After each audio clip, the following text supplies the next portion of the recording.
నమస్తే.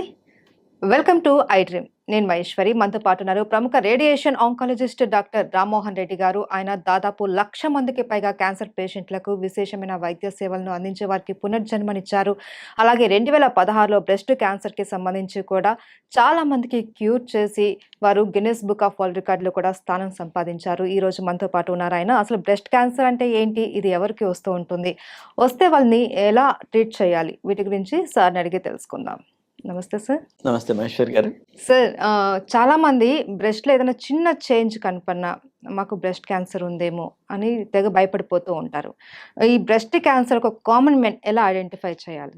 Breast cancer నాకుందేమో అని భయపడుతూనే ఉండిపోతున్నారు గానీ, భయపడి ఏముందో, ఎందుకుందో, ఎలా ఉందో అని ఒక డాక్టర్‌ని సంప్రదించడం లేదు. అది చాలా ముఖ్యమైన విషయం. హ్మ్. బ్రెస్ట్‌కి సంబంధించి టీనేజ్ అమ్మాయిల నుంచి ఈ బాగా పెద్ద వయసు అయిపోయిన వాళ్ళ వరకు ఎవరికైనా బ్రెస్ట్‌లో చిన్న చిన్న గడ్డలు రావచ్చు. హ్మ్. ఈ గడ్డలు ప్రతి గడ్డ క్యాన్సర్ గడ్డ కావాల్సిన లేదు. గడ్డ అంటే ట్యూమర్ అంటాం. హ్మ్. ట్యూమర్ అంటే ట్యూమర్లలో క్యాన్సరస్ ట్యూమర్స్ ఉంటాయి, నాన్ క్యాన్సరస్ ట్యూమర్స్ ఉంటాయి.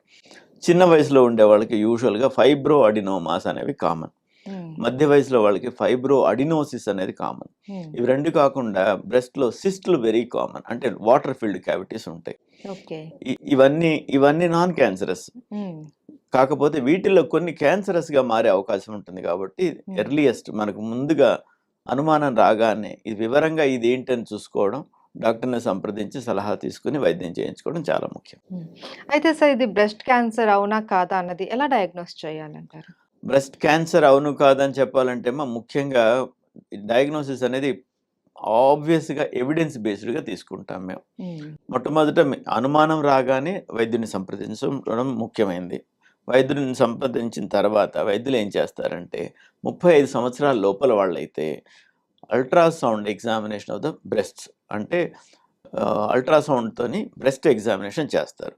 దానిలో సిస్ట్లు కానీ, గడ్డలు కానీ, తర్వాత ఫైబ్రోడినోమాస్ కానీ ఇలాంటివన్నీ బాగా డయాగ్నోస్ చేయగలుగుతాం. అనుమానంగా ఏదైనా ఉంటే దాని నుంచి ఒక నీడిల్ టెస్ట్ చేస్తాం. ఫైన్ నీడిల్ ఆస్పిరేషన్ సైటాలజీ అంటాం. ఫైన్ నీడిల్ ఆస్పిరేషన్ సైటాలజీ అంటే చాలా చిన్న నీడిల్, మామూలుగా ఇంట్రామస్కులర్ ఇంజెక్షన్స్ ఇచ్చే 24 గాజ్ నీడిల్ ఉంటుంది. ఆ నీడిల్లో ఉన్న రంధ్రంలో కొన్ని సెల్స్ నిలబడతాయి. అందులో గుచ్చి కాస్త నెగటివ్ ప్రెషర్ అప్లై చేస్తే ఆ రంధ్రంలో కొన్ని సెల్స్ నిలబడతాయి.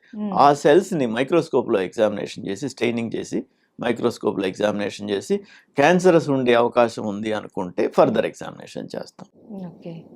అయితే సార్ సెల్ఫ్ డయాగ్నోస్ కూడా చేసుకోవచ్చు అనేసి అంటూ ఉంటారు కదా! బ్రెస్ట్ క్యాన్సర్‌కి సంబంధించి. వాళ్ళని వాళ్ళు పరీక్షించుకోవడం, లేకంటే రొమ్ములో ఏమైనా చేంజెస్ ఉన్నాయా లేదా అని చెప్పి, లేకంటే పరిసర ప్రాంతాలలో కూడా ఏమైనా లక్షణాలు కనపడే అవకాశాలు ఉంటాయని అంటూ ఉంటారు కదా! సో, దాన్ని మనం ఎలా డయాగ్నోస్ చేసుకోవాలి? సెల్ఫ్ డయాగ్నోసిస్ అనే కంటే సెల్ఫ్ ఎగ్జామినేషన్ చేసుకోవడం అంటాం. సెల్ఫ్ ఎగ్జామినేషన్ స్కూళ్ళల్లోనే మేము టీచర్లను ఎంకరేజ్ చేస్తున్నాం. చెప్పండి, పిల్లలకి ఇలా చెప్పండి, చూసుకోండి అని. బ్రెస్ట్లో ఏమాత్రం చిన్న గడ్డ కానీ, చిన్న గట్టితనం కానీ ఎక్కడైనా ఉంటే వెంటనే చూసుకోవడం. ఆ చూసుకోవడానికి కొన్ని పద్ధతులు ఉంటాయి. తర్వాత నేను మీకు ఎక్స్ప్లెయిన్ చేస్తాను వివరంగా ప్రేక్షకుల కోసం. ఈ గడ్డ లాంటివి ఏమైనా ఉంటే డాక్టర్ దగ్గరికి వెళ్ళడమే ముఖ్యం. వెళ్ళిన తర్వాతనే ఫర్దర్ డయాగ్నోస్ చేయడం అవుతుంది. సెల్ఫ్ డయాగ్నోసిస్ అనేది కాదు, సెల్ఫ్ ఎగ్జామినేషన్ అండ్ సస్పిషన్, అవి రెండు ఇంపార్టెంట్. అది అయిన తర్వాత డాక్టర్ దగ్గరికి వస్తే నేను ఇందాక చెప్పినట్టు ఫైన్ నీడిల్ ఆస్పిరేషన్ వరకు చేస్తాం. అనుమానాస్పదంగా ఉంటే, అందులో కూడా అనుమానాస్పదంగా ఉంటే థిక్కర్ బోర్ నీడిల్తోని ఇంకా పెద్ద ముక్క తీసి ఒక రిబ్బన్ షేప్డ్ బిట్ తీసుకుని ఎగ్జామినేషన్ చేస్తాం. దానిలో జబ్బు యూజువల్గా ఉంటే కన్ఫర్మ్ అవుతుంది, లేకపోతే రూల్ అవుట్ చేస్తాం. ఇంకొన్నిసార్లు ఆ గడ్డని తీసేయాల్సిన అవసరం ఉంటాయి. కొన్ని ఆ గడ్డ కంపల్సరీగా తీయాల్సిన అవసరం ఉంటుంది. తీసి బయాప్సీ చేస్తాం. దాన్ని ఎక్సిషన్ బయాప్సీ అంటాం. ఈ అన్ని విధాలుగాను మొదట జబ్బు ఉందా లేదా అని డయాగ్నోస్ చేస్తాం. జబ్బు ఉందని డయాగ్నోస్ అయితే ఒకవేళ అయిన తర్వాత జబ్బు శరీరంలో ఎక్కడి నుంచి ఎంతవరకు ఉందని చూడడానికి చాలా టెస్టులు ఉంటాయి. మామూలుగా బ్రెస్ట్లో ఉద్భవించిన క్యాన్సరస్ డిసీజ్ అయితే ఏమవుతుందంటే బాడీలోకి వెళ్ళిపోవడానికి ప్రయత్నం చేసినప్పుడు లింఫాటిక్ ఛానల్స్ అని ఉంటాయి మన శరీరంలో. అవి బ్రెస్ట్కి సంబంధించినంత వరకు ఆర్మ్పిట్లో ఉంటాయి. ఆ ఏరియాలో ఒక 5 సెట్స్ ఆఫ్ లింఫ్ నోడ్స్ ఉంటాయి. యాంటీరియర్ గ్రూప్ అని, పోస్టీరియర్ గ్రూప్ అని, మీడియల్ అని, లేటరల్ అని, సెంట్రల్ అని, అపికల్ అని 5 రకాల సెట్స్ ఆఫ్ లింఫ్ నోడ్స్ ఉంటాయి. ఇంటూ విచ్ ఈ లింఫాటిక్స్ వెళ్తాయి. లింఫాటిక్స్ అంటే ఏంటంటే లింఫాటిక్స్ ఏం విశేషం కాదు, శరీరంలో ఒక రకమైన ప్రొటెక్టివ్ సిస్టమ్ ఉంది మనకి, దానికి సంబంధించిన ఛానల్స్ని లింఫాటిక్ ఛానల్స్ అంటాము. ఇవి అక్కడక్కడ చిన్న చిన్న నోట్స్లో ఆగి మరలా వెళ్తుంటాయి. ఆ నోట్స్ ఫిల్టర్స్. శరీరంలో ఎక్కడ ఏ ఇన్ఫెక్షన్ వచ్చినా, ఫర్ ఎగ్జాంపుల్ వెళుతూ వెళుతూ దారిలో ఎదురు కొట్టుకున్నాం అనుకోండి రాయికి, ఇన్ఫెక్ట్ అవుతుంది అక్కడ. అది అయినప్పుడు బొటనవేలుకి ఎక్కడో దెబ్బ తగిలితే గజ్జల్లో బిళ్ళ కడుతుంది, ఇంగ్వైనల్ ఏరియాలో గడ్డలాగా వస్తుంది. దాన్ని లింఫ్ నోడ్ ఎన్లార్జ్మెంట్ అని అంటాం. ఇక్కడి నుంచి వచ్చిన ఇన్ఫెక్షన్ బాడీలోకి వెళ్లకుండా ప్రివెంట్ చేయడంలో, ఇన్ఫెక్షన్ అక్కడికి వచ్చి అక్కడ కొంచెం ఇది అయిన తర్వాత అక్కడ నొప్పి అవుతుంది. సో ఇవన్నీ ప్రొటెక్టివ్ సిస్టంలో భాగాలు. అలాగే బ్రెస్ట్లో ఇక్కడ వచ్చిన క్యాన్సర్ సెల్స్ కూడా వెళ్ళిపోతూ ఉంటాయి శరీరంలోకి. వెళ్ళేటప్పుడు లింఫ్ నోడ్స్ ఫిల్టర్ చేస్తాయి, ఫిల్టర్ చేసి అక్కడ ఉంటాయి. అక్కడ అవి మల్టిప్లై కావచ్చు, దాని ద్వారా అక్కడ కూడా గడ్డల్లాగా వస్తాయి. ఇంకా ఎక్కువ ఇంకా ఇదైతే ఏమవుతుందంటే ఆ లింఫాటిక్ ఛానల్సే కాకుండా బ్లడ్ కూడా గడ్డకి వస్తుంది, వెళుతుంది. ఈ క్యాన్సర్ సెల్స్ అన్ని ఫ్రీగా ఫ్లోటింగ్ సెల్స్ ఉంటాయి. ఈ సెల్స్ వెళ్లే రక్తంతో పాటు శరీరంలోకి వెళ్ళిపోయి శరీరంలోని హార్ట్కి వెళ్ళి హార్ట్ నుంచి శరీరంలోని అన్ని భాగాలకి పంపాయి. ఎక్కడైతే అవి పెరిగేదానికి ఎన్విరాన్మెంట్ బాగుందో అక్కడ డిపాజిట్ అక్కడ పెరుగుతుంటాయి. సో బ్రెస్ట్ క్యాన్సర్ ని మనం నెగ్లెక్ట్ చేస్తే వేరే ప్రాంతాలలో కూడా మనకు ఈ క్యాన్సర్ అన్ని భాగాలకు వస్తుంది. ఇదంతా మనం చెక్ చేయడం, స్టేజింగ్, ప్రాపర్గా స్టేజ్ చేయడం అంటాం. స్టేజ్ చేసిన తర్వాత వైద్యం ప్లాన్ చేసుకుంటాం. ఇక్కడి నుంచి ఇంతవరకు ఉంటే ఇంత చేయాలి, లోకలైజ్డ్ అయిపోయింది ఆపరేషన్ అంతవరకే చేస్తే చాలు, బ్రెస్ట్ని కూడా తీసేయాల్సిన అవసరం లేకుండా సేవ్ చేయగలుగుతాం, ఇంకొంచెం దూరంగా ఉంది ఇంకొంచెం ఎక్కువ ఉంటుంది. అవన్నీ డిసైడ్ చేయడానికి staging, perfect staging of the disease కూడా డయాగ్నోసిస్లో ఒక భాగంగా చేస్తాం. అయితే ఇందులో కూడా స్టేజెస్ ఉంటాయని అనేసి అంటున్నారు కదా, ఏ స్టేజ్లో అయితే మనం సర్జరీతోనే క్యూర్ చేసుకునే అవకాశం ఉంటుంది అంటారు? ఏ స్టేజ్లో మనము ఎక్కువ సివియర్గా తీసుకోవాలంటారు? నేను ఇందాక చెప్పేటప్పుడు ఫైబ్రో అడినోమాస్ అని కొన్ని చెప్పాను. వాటిలో కొన్ని జైంట్ ఫైబ్రో అడినోమాస్ అంటారు. 5 సెంటీమీటర్లు అంతకంటే పెద్దగా ఉంటాయి. నాన్ క్యాన్సరస్ ట్యూమర్సే ఉంటాయి. అయినప్పటికీ అందులో ఎగ్జామినేషన్ చేస్తే కొన్ని క్యాన్సర్ సెల్స్ ఉంటాయి, ఇంకెక్కడికి వెళ్ళవు, అప్పటికి వెళ్ళుండవు. తర్వాత సిస్టిసార్కోమా ఫిలాయిడిస్ అని ఒక డిసీజ్ ఉంది. అది కూడా బ్రెస్ట్కి సంబంధించింది. చాలా పెద్ద గడ్డగా ఉంటుంది చూసేదానికి, బట్ లోపలికి వెళ్ళి చూస్తే అంత మ్యాలిగ్నెంట్, అంత క్యాన్సరస్ కాదు, అక్కడ మాత్రమే డిసీజ్ ఉంటుంది, ఇంకెక్కడికి పాకదు.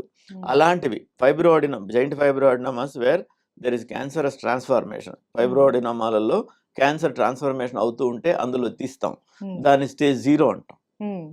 సిస్టోసార్కోమా ఫిలాయిడిస్లో ఉండే ట్యూమర్లో ఎక్కడో కొంచెం ఉంటుంది, మిగతా చోట్ల ఎక్కడా ఉండదు, అంతవరకు తీస్తే సరిపోతుంది. కొన్ని డిసీజెస్లో మనం ఇన్సిడెంటల్గా కనుక్కుంటాం, దాన్ని మైక్రో ఇన్వేసివ్ కార్సినోమా అంటాం, దాన్ని స్టేజ్ 0 క్యాన్సర్ అంటాం. అది 100% క్యూరబుల్. స్టేజ్ 1కి వస్తే కూడా 95% of the time it is curable. కాకపోతే సర్జరీ మాత్రమే సరిపోతుందని చెప్పలేం. సర్జరీతో పాటు యాడెడ్ థెరపీస్, అడ్జువెంట్ థెరపీస్ అంటాం, సర్జరీతో పాటు కీమోథెరపీనో రేడియోథెరపీనో రెండూనో ఇవ్వాల్సిన అవసరం రావచ్చు. స్టేజ్ 1 స్టేజ్ 2 అనే కంటే ఇంకా బెటర్ స్టేజింగ్ డాక్టర్స్ మేము వాడేది. పేషెంట్స్ 1, 2, 3, 4 అనుకోవడం సింపుల్ కనుక అనుకుంటారు, కానీ మేము tumour staging, nodal staging, metastatic staging అని విడిగా అంటాం. ట్యూమర్ స్టేజింగ్ అంటే 2 సెంటీమీటర్ల లోపల ఉంటే స్టేజ్ 1 అంటాం. మైక్రో ఇన్వేసివ్ ఉండి ఇంకెక్కడికి పాకకుండా చాలా చిన్నదిగా ఉంటే స్టేజ్ 0 అంటాం. 2 నుంచి 4 సెంటీమీటర్ల లోపల ఉంటే 2 to 5 సెంటీమీటర్స్ ఉంటే బ్రెస్ట్లో T2 అంటాం. అది అంతకంటే దాటితే T3 అంటాం. ఇంకా దాటి లైక్ స్కిన్ ఇన్వాల్వ్ అయింది, లైక్ చెస్ట్ వాల్ ఇన్వాల్వ్ అయింది, అప్పుడు T4 అంటాం. T4లో స్కిన్ ఇన్వాల్వ్ అయితే T4A అని, చెస్ట్ వాల్ ఇన్వాల్వ్ అయితే T4B అని అంటాం. ఇలాగా ట్యూమర్ స్టేజింగ్ అంటే వివరంగా డిసీజ్ ఎంత ఉంది, ఎక్కడ ఉందని ఇంకో డాక్టర్కి తెలిసే విధంగా వైద్యం ఒకరు కాకుండా ఇంకొకరు ఏమైనా చేయాల్సిన అవసరం వస్తే ఒకళ్ళకొకళ్ళకి మిస్కమ్యూనికేషన్ కాకుండా, వీరన్న దాన్ని బట్టి వాళ్ళు ఫాలో అయితే తప్పు కాకుండా ఉండే విధంగా ఇలాగ ట్యూమర్ స్టేజింగ్ ఉంటుంది.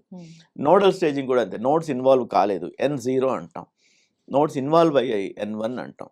మల్టిపుల్ నోడ్స్ ఉన్నాయి, N2 అంటాం. అందులోని ఇంకా మేటెడ్ నోడ్స్ ఉన్నాయి, N3 అంటాం. ఇలాగా డిఫరెంట్ స్టేజెస్ ఉంటాయి. సో ఈ కాంబినేషన్స్గా మేము వాడినందువల్ల ఒక డాక్టర్కి కమ్యూనికేషన్ లోపం లేకుండా ఉండేటట్టు. So staging is further refined. Okay. అయితే సార్ ఎక్కువగా ఈ బ్రెస్ట్ క్యాన్సర్ ఫిమేల్స్లో వస్తూ ఉంటుంది, మేల్లో కూడా వస్తూ ఉంటుంది, కానీ ఫిమేల్లో ఎక్కువగా వస్తూ ఉంటుంది. దానికి మెయిన్ రీజన్స్ ఏంటంటారు? దాదాపు 98% of the breast cancers are in females. Yes. 98 నుంచి 99% బ్రెస్ట్ క్యాన్సర్లు ఆడవాళ్ళలోనే ఉంటాయి. తర్వాత 1-2% ఉండేది మగవాళ్ళలో ఉంటాయి. ముఖ్యమైన రీజన్స్ హార్మోనల్ ఇన్ఫ్లుయెన్సెస్. బ్రెస్ట్ చాలా hormone dependent area. For example, నెలసరి వచ్చే ముందు బ్రెస్ట్ అందరికీ కూడా బాగా టర్జిడ్గా హెవీగా ఉంటుంది. ఎందువల్ల ఉంటుందంటే ఈ హార్మోనల్ చేంజెస్ వల్ల వాటర్ లాగింగ్ ఉండడం, సెల్స్ కొన్ని మల్టిప్లై అవ్వడం, పెద్దగా అవడం, చిన్నగా అవడం, ఇవన్నీ నడుస్తుంటాయి. ఈ ఈస్ట్రోజన్ మెయిన్గా ఇన్ఫ్లుయెన్సింగ్ ఫ్యాక్టర్. సో పీరియడ్స్లో మనకి estrogen secretion up and down అవుతూనే ఉంటుంది. ఈ దాంతోపాటు బ్రెస్ట్లో మార్పులు కంటిన్యూస్గా ఫీమేల్కి వస్తుంటాయి.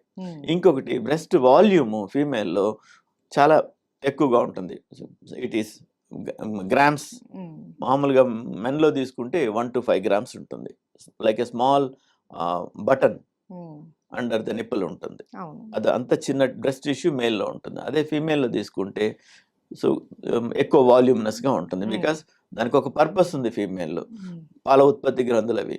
ఆ గ్రంథులతో పాటు ఇంకా కనెక్టివ్ టిష్యూ ఇవంతా కలిపి 1/2 కిలో నుంచి 1/2 కిలో నుంచి ఇంకొంచెం అటు ఇటుగా ఉండేంతగా, కొంతమందిలో బాగా హెవీగా కూడా ఉంటాయి. So breast volume it self is many times more than breast volume of men. అందువల్ల అదొకటి, హార్మోనల్ ఇన్ఫ్లుయెన్స్ వల్ల ఒకటి, వీటి కారణంగా ఫీమేల్స్లోనే కామన్. అయితే సార్, కొంతమంది అంటూ ఉంటారు, మదర్ ఫీడింగ్ ఇవ్వకపోవడం వలన కొంతమంది పాలు ఇవ్వడానికి నిరాకరిస్తూ ఉండడమో, లేకపోతే ఏదైనా రీజన్ వల్ల పాలు ఇవ్వలేకపోవడం అలా జరుగుతూ ఉంటుంది. వీళ్ళల్లో కూడా ఎక్కువ వచ్చే అవకాశం ఉంటుంది అని అంటారు. అండ్ లేట్ మ్యారేజెస్ అవ్వడం వల్ల కూడా బ్రెస్ట్ క్యాన్సర్స్ వస్తాయి అనేసి అంటూ ఉంటారు. ఎందువల్ల సార్?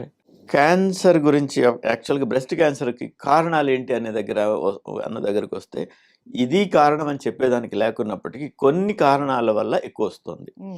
ఏమేంటి అనేదానికి, ఎర్లీ మెనార్కీ, ముందుగా రజస్వల అయిన వాళ్ళకి హార్మోనల్ ఫ్లక్చుయేషన్స్ ముందుగా స్టార్ట్ అవుతాయి.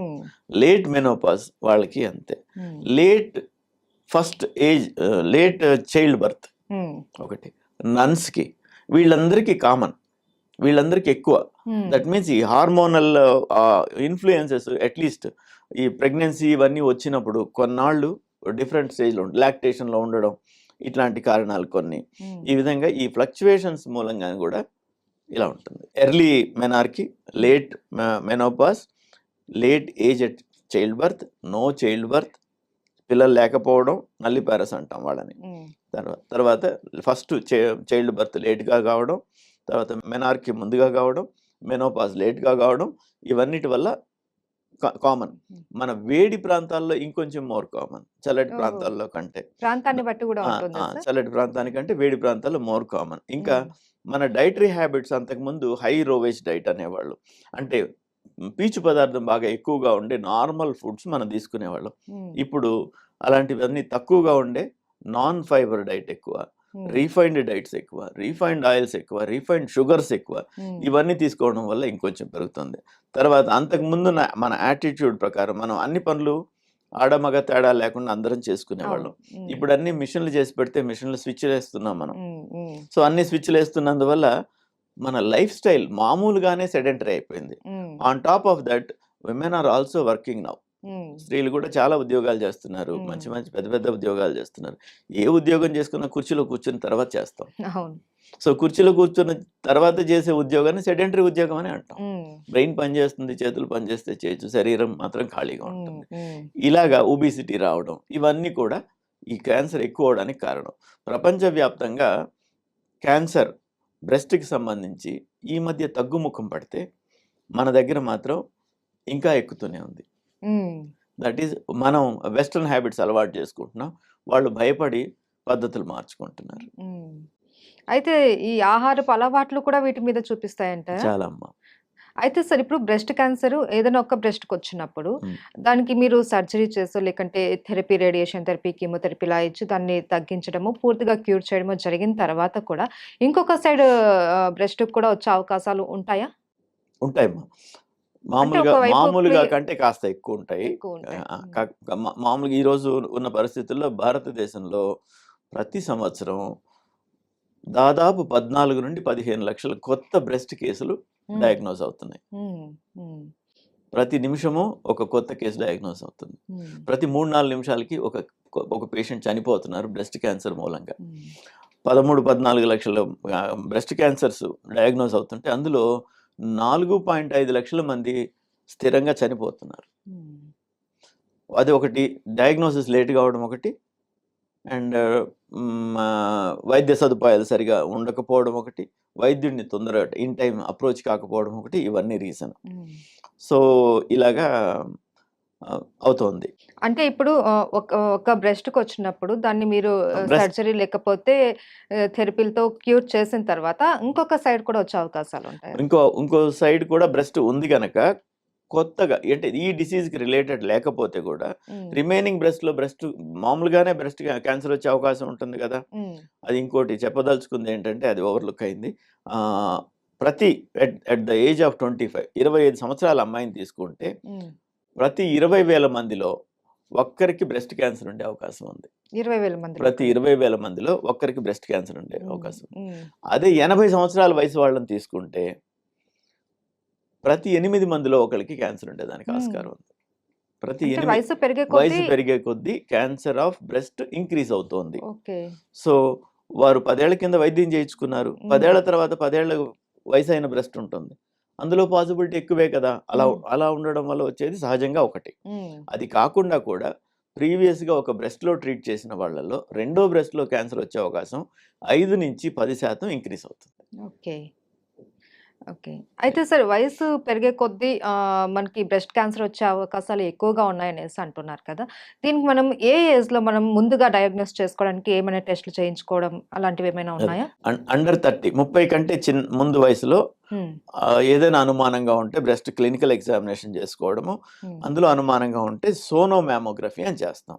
థర్మోమామోగ్రఫీ, సోనోమామోగ్రఫీ ఎందుకు చేస్తామంటే వాటి వల్ల రేడియేషన్ ఎక్స్పోజర్ నియర్ జీరో అసలు ఉండదు.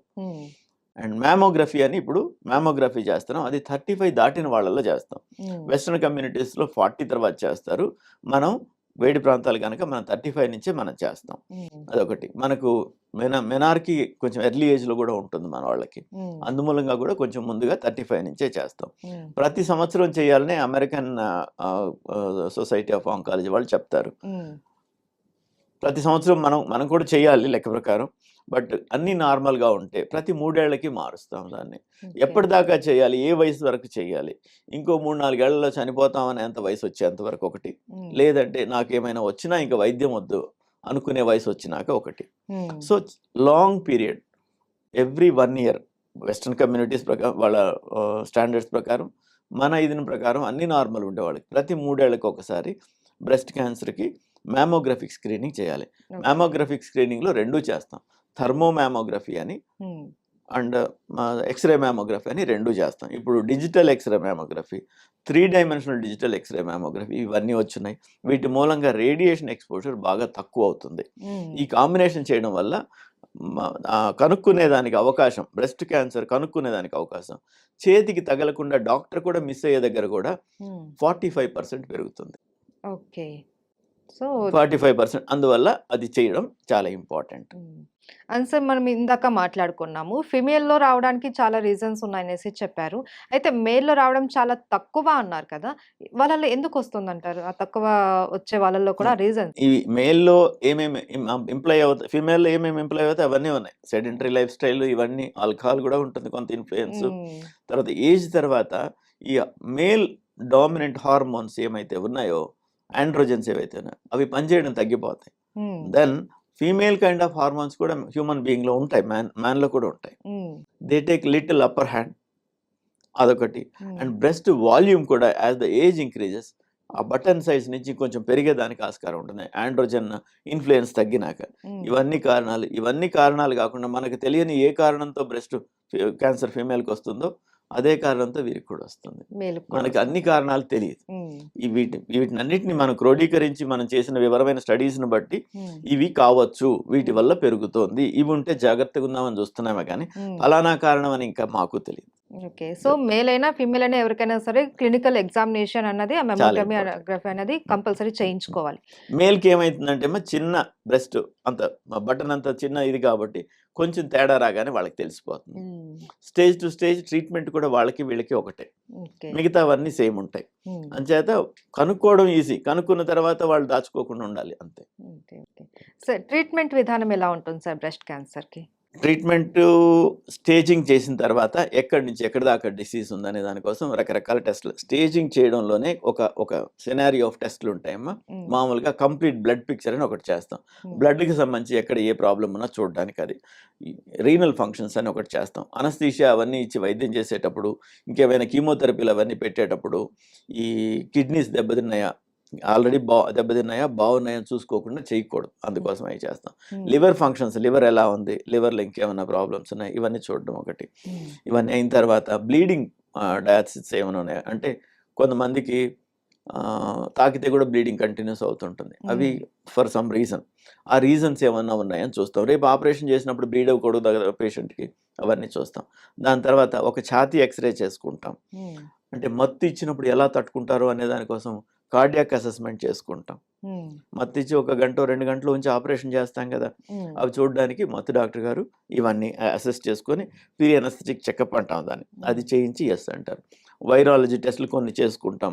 దానివల్ల ఇంకేమైనా ప్రమాదాలు ఉంటాయని తెలియడానికి. హ్మ్. ఇవన్నీ అయిన తర్వాత ముఖ్యంగా ఇప్పుడు లేటెస్ట్ ట్రెండ్ ఏంటంటే, ట్రెండ్ అనే కాదు, ముఖ్యంగా అంతకుముందు మేము కొన్నిసార్లు వైద్యం చేసేటప్పుడు ఇంత డిసీజ్ ఉంటే వైద్యం చేస్తే తగ్గాలి అనుకునే దగ్గర కూడా కొన్నిసార్లు రికరెన్స్‌లు చూసాం.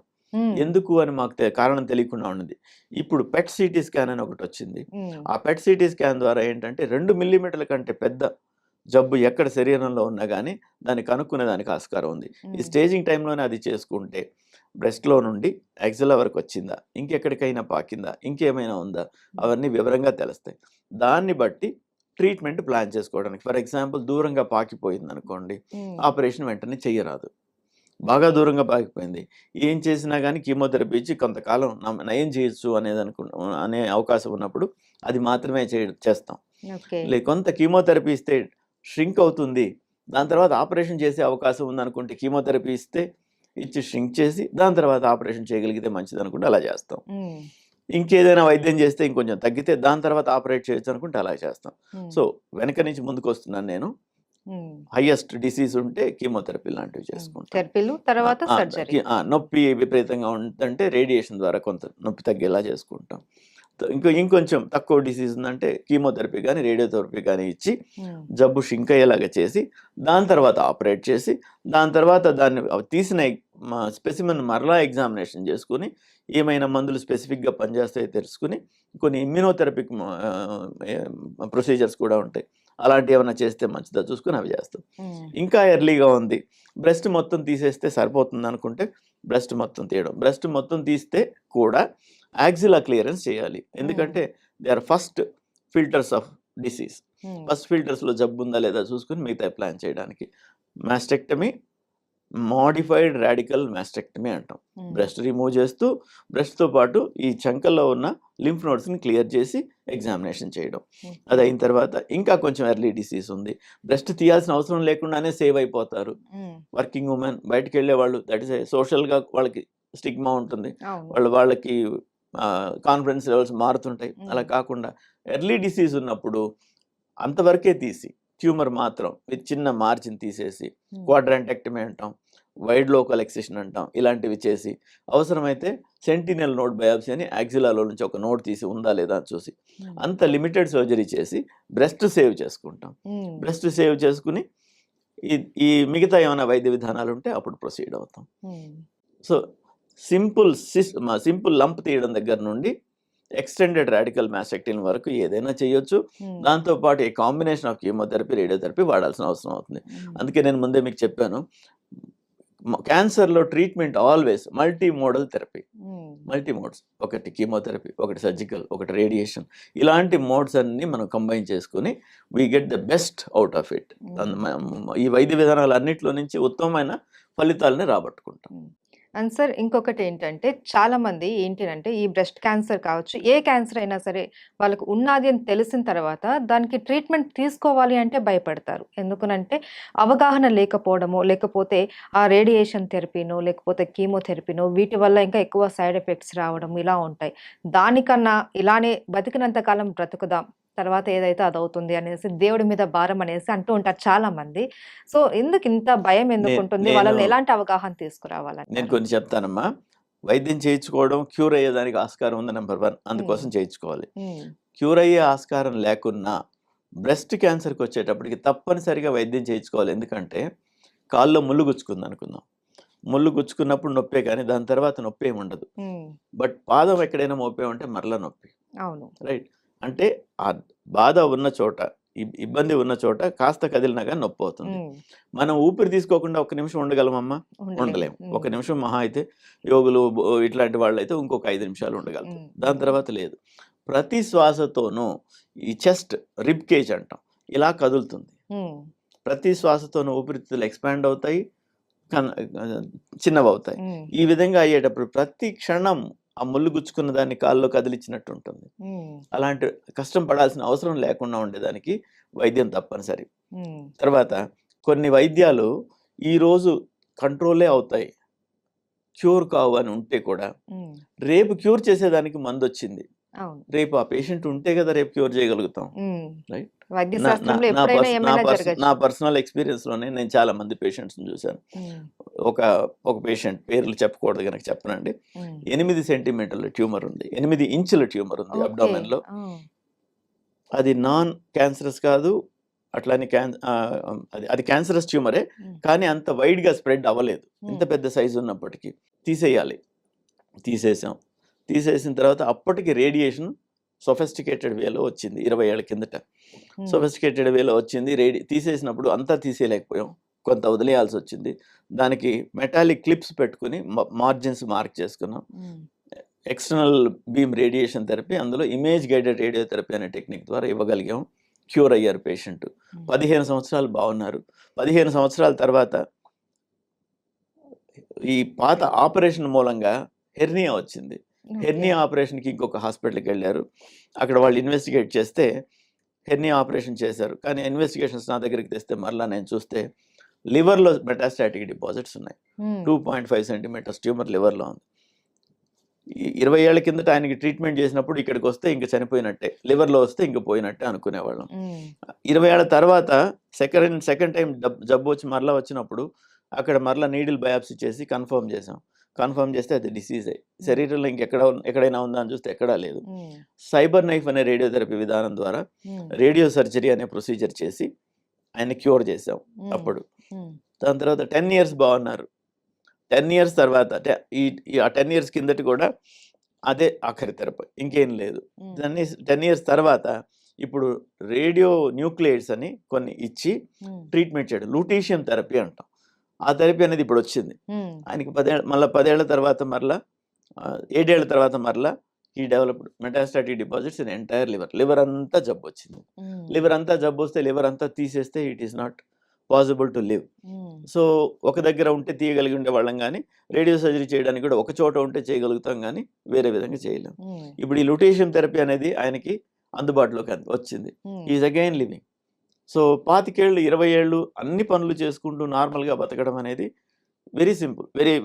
ఈయనకి పాసిబుల్ అయింది. అవును. అదే వైద్యం చేయించుకోకుండా దాచుకునుంటే ఏమయ్యేది? హ్మ్.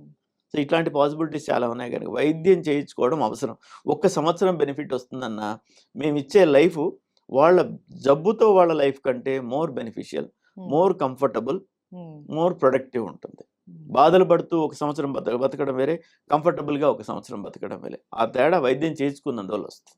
అవును. అందుకని వైద్యం తప్పనిసరిగా చేయించుకోవాలి. Right. Okay. Thank you so much sir. Welcome.